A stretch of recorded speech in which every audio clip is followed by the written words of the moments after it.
Okay, may check tayo ngayon na LG inverter, washing machine, PE error. Siyempre, pag PE error, alam naman natin na pressure usage or water level sensor. Ang ginawa namin dito guys, chinik muna namin yung water level sensor kung ayos pa yung resistance niya. Iti-tester na natin guys.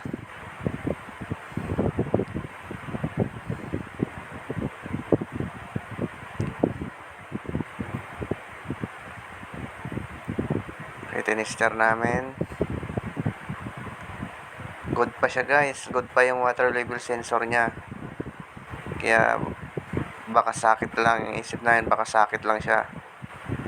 Sakit lang yung may problema, kaya nag-PPE siya guys, kasi ayos pa yung resistance niya eh.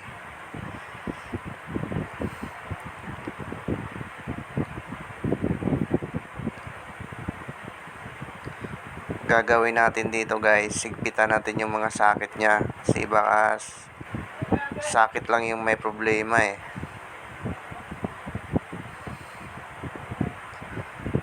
Yung mga sakit niya guys, sundot-sundutin lang natin para sumikip-sikip. Yan, balik natin ulit guys, kasi good pa yung reading niya eh.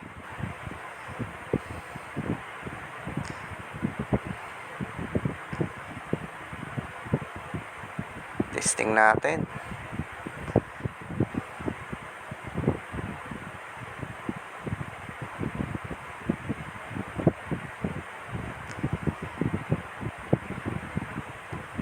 PE pa rin siya guys, nag-PPE pa rin siya. Ang ginawa namin dyan guys, sinalpakan pa namin ng iba pang mga sensor, hanggang nakatatlong sensor kami ng papalit-palit kami. Ganun pa rin guys, yung mga connection ng wiring niya doon sa board, chinik namin, good naman lahat guys. Kaya ang problema nito guys, nasa motherboard niya na ang problema nito. Kahit sa wash yan guys, nag-PPE yan guys. Kaya motherboard na ang may problema guys, kasi good lahat.